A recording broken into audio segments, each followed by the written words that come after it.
Hello friends, आपका स्वागत है आपके यूट्यूब चैनल अंजे29 एजुकेशनल पर।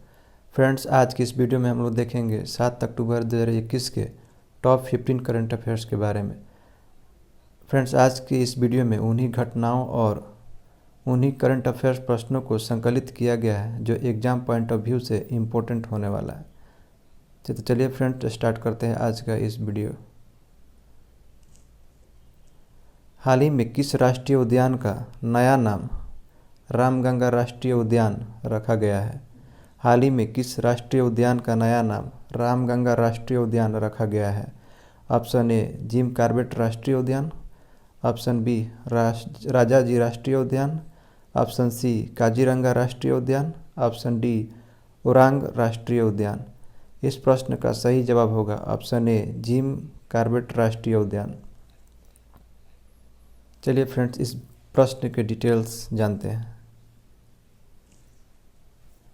उत्तराखंड के जिम कॉर्बेट नेशनल पार्क का नाम बदलकर रामगंगा नेशनल पार्क कर दिया गया है क्योंकि इसके बीच से गंगा की सहायक नदी रामगंगा नदी गुजरती है।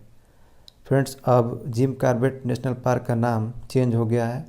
अब इस पार्क का नाम रामगंगा नेशनल पार्क कर दिया गया है क्योंकि फ्रेंड्स इस पार्क के बीचों बीच रामगंगा नदी बहती है जो गंगा की एक सहायक नदी है। ये याद रखिएगा, रामगंगा जो नदी है वो गंगा की एक सहायक नदी है जो पहले जिम कॉर्बेट नेशनल पार्क के बीचों बीच गुजरती थी। इसकी घोषणा केंद्रीय वन और पर्यावरण राज्य मंत्री अश्विनी चौबे ने की है। फ्रेंड्स, ये फैक्ट याद रखिएगा जो एग्ज़ाम में कभी भी स्टैटिक जीके के रूप में पूछ देता है। साल 1936 में इस पार्क की स्थापना के समय पार्क का नाम हेली नेशनल पार्क था। फ्रेंड्स, पहले इस पार्क का नाम हेली नेशनल पार्क था, लेकिन 1957 ईस्वी में हेली नेशनल पार्क के जगह पर जिम कॉर्बेट नेशनल पार्क कर दिया गया और हाल ही में जिम कॉर्बेट नेशनल पार्क के जगह पर अब रामगंगा नेशनल पार्क कर दिया गया है। जिम कॉर्बेट नेशनल पार्क का नाम चेंज हो गया है।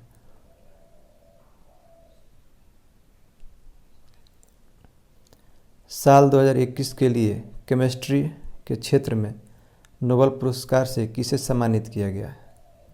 Option A Syukuro Manabe, option B Benjamin List, option D David MacMillan, option D B और सी दोनों। इस प्रश्न का सही जवाब होगा ऑप्शन डी बी और सी दोनों। बेंजामिन लिस्ट और डेविड मैकमिलन दोनों को केमिस्ट्री के क्षेत्र में नोबेल पुरस्कार से सम्मानित किया गया है। 2021 के रसायन के नोबेल पुरस्कार के विजेता जर्मनी के बेंजामिन लिस्ट हैं और अमेरिका के डेविड मैकमिलन को दिया गया है। दोनों का यह पुरस्कार एसिमेट्रिक ऑर्गेन कैटालिसिस के क्षेत्र में रिसर्च के लिए दिया गया है। फ्रेंड्स, ये फैक्ट याद रखिएगा, स्टैटिक जीके में काम आएगा। रसायन में नोबेल पुरस्कार सर्वप्रथम महिलाओं में 1911 में मैरी क्यूरी को मिला था। तो एग्जाम में आपसे कई प्रश्न ये बन सकता है कि नोबेल पुरस्कार सर्वप्रथम महिलाओं में रसायन के क्षेत्र में किसे दिया गया था? तो आप याद रखिएगा, मैरी क्यूरी को मिला था। कब मिला था? 1911 में मिला था। और रसायन विज्ञान में 2009 में भारत के वेंकटरमन रामाकृष्णन को राइबोसोम की संरचना की खोज करने के लिए इन्हें नोबेल पुरस्कार दिया गया था। जापान और भारत द्विपक्षीय समुद्री अभ्यास का 5वां संस्करण जाइमेक्स कहाँ आयोजित किया गया है? जापान और भारत द्विपक्षीय समुद्री अभ्यास का 5वां संस्करण जाइमेक्स कहाँ आयोजित किया गया है? ऑप्शन ए अरब सागर, ऑप्शन बी बंगाल की खाड़ी, ऑप्शन सी हिंद महासागर, ऑप्शन डी अटलांटिक महासागर। इस प्रश्न का सही जवाब होगा ऑप्शन ए अरब सागर।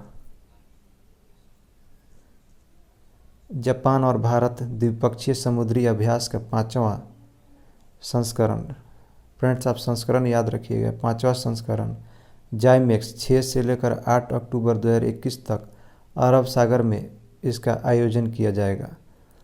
कब से कब तक? 6 से लेकर 8 अक्टूबर 2021 तक अरब सागर में इसका आयोजन किया जाएगा। फ्रेंड्स, ये जाइमेक्स का चौथा संस्करण भी अरब सागर में ही आयोजित किया गया था। तो आपसे प्रश्न ये भी पूछा जा सकता है एग्जाम में कि जाइमेक्स का चौथा संस्करण कहाँ आयोजित हुआ था, तो वो भी अरब सागर में ही आयोजित हुआ था और पांचवा भी अरब सागर में ही आयोजित हो रहा है। इस फैक्ट को याद रखिएगा जो स्टैटिक जीके में काम आएगा। जाइमेक्स श्रृंखला के अभ्यास पहली बार 2012 में शुरू हुआ था। हाल ही में फूमियो किशिदा जापान का नया प्रधानमंत्री बने हैं। तो ये भी आप याद रखिएगा कि जापान का नए प्रधानमंत्री की शपथ ग्रहण किसने की है, तो फूमियो किशिदा को जापान का नया प्रधानमंत्री बनाया गया है।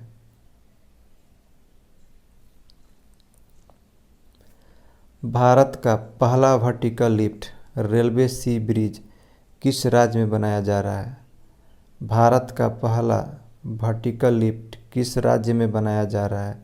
ये इम्पोर्टेंट प्रश्न हो सकता है क्योंकि इसमें पहला लगा हुआ है। अब पहला जिस प्रश्न में लगाया जाता है वो प्रश्न करंट अफेयर में पूछता ही पूछता है। भारत का पहला vertical lift railway sea bridge किस राज्य में बनाया जा रहा है? Option A Tamil Nadu, option B Uttarakhand, option C Gujarat, option D Maharashtra. इस प्रश्न का सही जवाब होगा तमिलनाडु। यही है रेलवे सी ब्रिज जो वर्टिकल लिफ्ट भारत का पहला रेलवे सी ब्रिज है जो तमिलनाडु राज्य में बनाया जा रहा है। रेल मंत्रालय ने घोषणा की है कि मंडपम में 2.05 किलोमीटर के नए पम्बन रेलवे पुल का निर्माण कार्य मार्च 2022 तक पूरा कर लिया जाएगा। यह ब्रिज रामेश्वरम को तमिलनाडु की मुख्य भूमि से जोड़ेगा। यह जो ब्रिज बन रहा है रामेश्वरम को तमिलनाडु की मुख्य भूमि से जोड़ेगा। रेलवे समुद्र के ऊपर भारत का पहला वर्टिकल लिफ्ट रेलवे ब्रिज होगा। समुद्र के ऊपर भारत का पहला वर्टिकल लिफ्ट रेलवे ब्रिज होगा। रेलवे विकास निगम लिमिटेड 250 करोड़ रुपयों की लागत से इस पुल का निर्माण कर रहा है। प्रधानमंत्री नरेंद्र मोदी ने मार्च 2019 में कन्याकुमारी में इस परियोजना की आधारशिला रखी थी। तो फ्रेंड्स, एग्जाम में ये भी प्रश्न बन सकता है कि इस ब्रिज की आधारशिला किसने रखी थी? प्रधानमंत्री ने रखी थी। कब रखी थी? मार्च 2019 में रखी थी। कहाँ रखी थी? तो कन्याकुमारी में रखी थी। इतनी बातों को आप, इतनी फैक्ट्स को आप याद रखिएगा। इस फैक्ट को भी याद रखिएगा। मूल पम्बन रेलवे पुल 1914 में मंडपम को मन्नार खाड़ी में स्थित रामेश्वरम द्वीप से जुड़ने के लिए बनाया गया था। हाल ही में अरविंद त्रिवेदी का निधन हो गया। वह एक क्या थे, उस किस क्षेत्र से संबंधित थे? हाल ही में अरविंद त्रिवेदी का निधन हो गया है। वह एक प्रसिद्ध थे। ऑप्शन ए राजनेता, option B cricketer, option C लेखक, ऑप्शन डी अभिनेता। इस प्रश्न का सही जवाब होगा अरविंद त्रिवेदी जो थे एक अभिनेता थे जिन्होंने रामायण में रावण की भूमिका निभाई थी। लोकप्रिय सीरियल रामायण में रावण का किरदार निभाने वाले एक्टर अरविंद त्रिवेदी का निधन हो गया है। वह 82 साल के थे। फ्रेंड्स, और ये भी याद रखिएगा कि हाल ही में जो प्रचलित व्यक्तियों का जो निधन हुआ है उनको भी याद रखिएगा। सीरियल था जो तारक मेहता का उल्टा चश्मा, उसमें नट्टू काका का एक किरदार निभाने वाले एक्टर घनश्याम नायक का निधन हो गया है। तो आप ये भी याद रखिएगा कि घनश्याम नायक का निधन हो गया जिसे हम लोग नट्टू काका का किरदार निभाए थे तारक मेहता के उल्टा चश्मा में। और साथ ही साथ ये भी याद रखिएगा फ्रेंड्स, हाल ही में 13वें बिग बॉस के विनर सिद्धार्थ शुक्ला का निधन हो गया है। और हिंदी फिल्म जगत में ट्रेजेडी किंग के नाम से मशहूर दिलीप कुमार का भी निधन हो गया है। तो ये प्रचलित व्यक्ति थे। इन लोगों के निधन के बारे में याद रखिएगा। किस राज्य के कुट्टी कटूर आम और एडियूर मिर्च को जीआई टैग का दर्जा मिला है?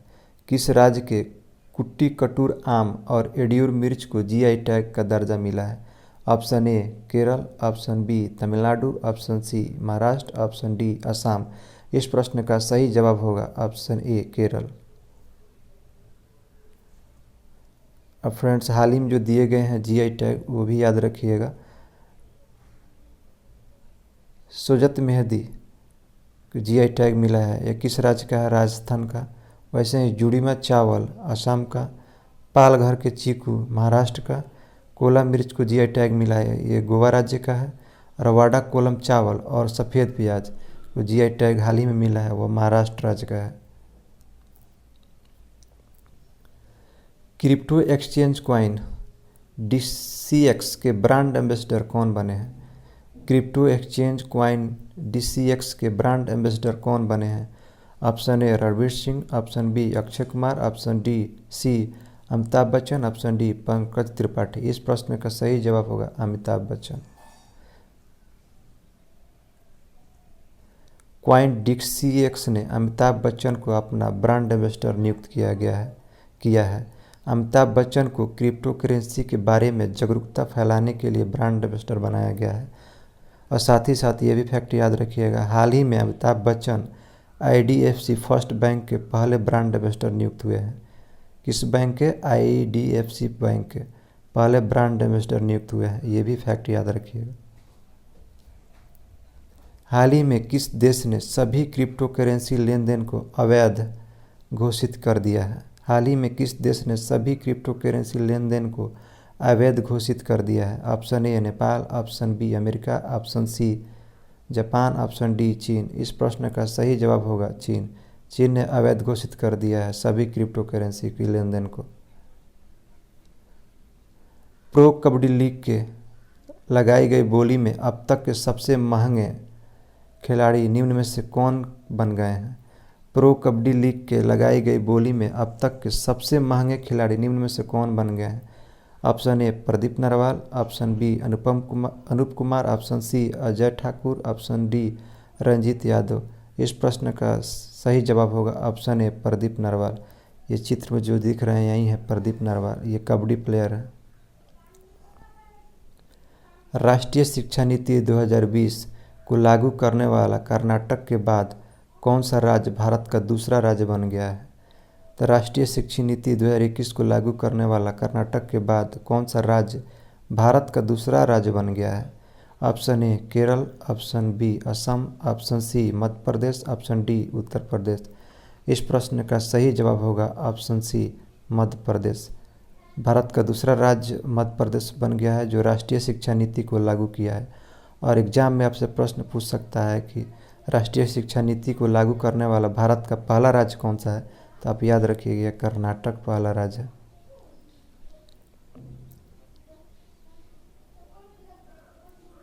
हाल ही में भारत का 53वां टाइगर रिजर्व किसे घोषित किया गया है?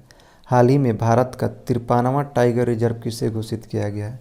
Option A Guru Ghasidas national park, option B Ramgarh Vishdhari वन्य जीव अभयारण्य, ऑप्शन डी रामगंगा राष्ट्रीय उद्यान, option D Indravati national park. इस प्रश्न का सही जवाब होगा option A Guru Ghasidas national park जो छत्तीसगढ़ में है। भारत का 53वां टाइगर रिजर्व घोषित किया गया है।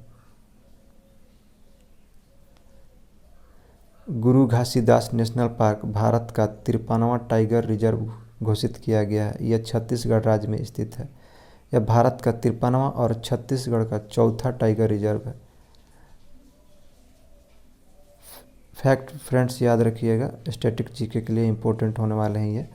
भारत का पहला टाइगर रिजर्व, भारत का पहला टाइगर रिजर्व पूछे तो जिम कॉर्बेट नेशनल पार्क का ये बताइएगा। लेकिन फ्रेंड्स ये जिम कॉर्बेट नेशनल पार्क को हाल ही में नाम बदल कर रामगंगा नेशनल पार्क कर दिया गया है, रामगंगा राष्ट्रीय उद्यान कर दिया गया, ये आप याद रखिएगा।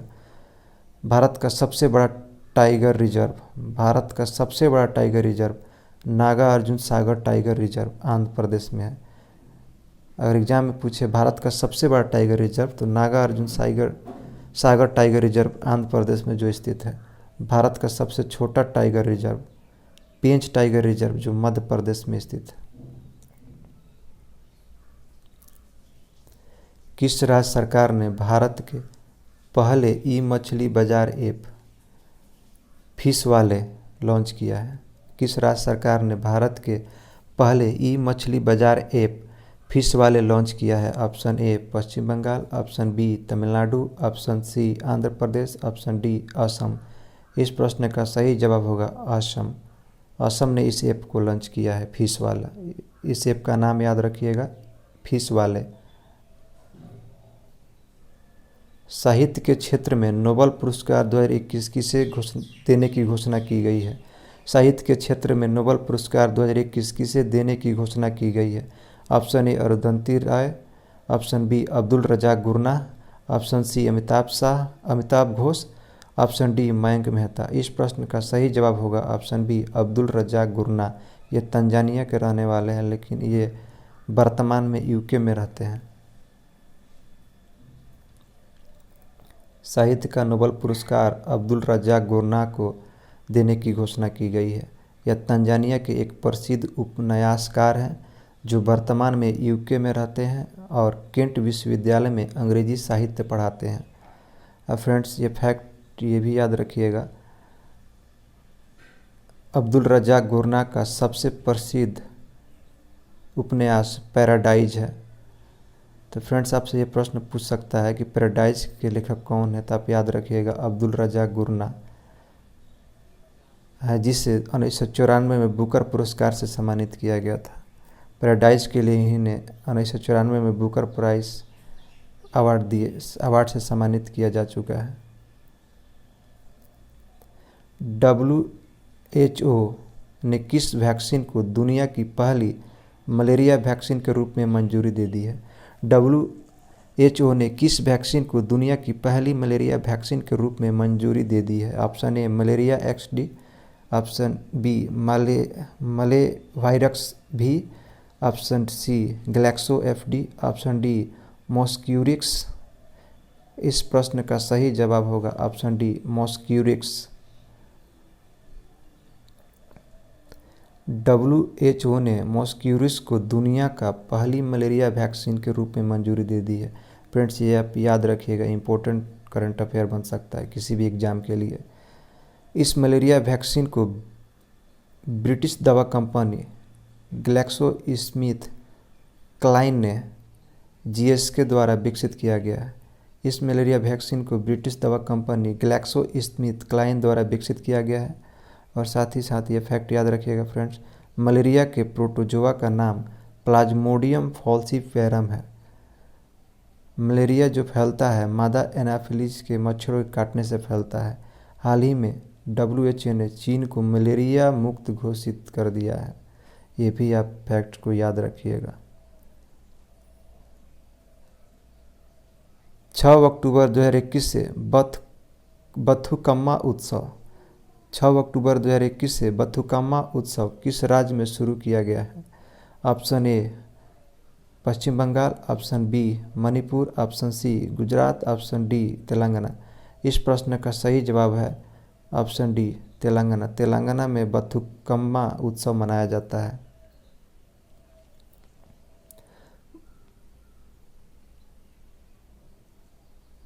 बथुकम्मा महोत्सव तेलंगाना राज्य में आयोजित हुआ है, जो 6 अक्टूबर से लेकर 14 अक्टूबर तक चलेगा। यह 9 दिनों का एक पुष्प उत्सव है जो महालय अमावस्या को शुरू होकर दुर्गा अष्टमी तक चलता है। बथुकम्मा का हिंदी अर्थ होता है माँ देवी जीवित हो। इसलिए फ्रेंड्स, आप बथुकम्मा का हिंदी अर्थ भी याद रखिएगा, माँ देवी जीवित हो।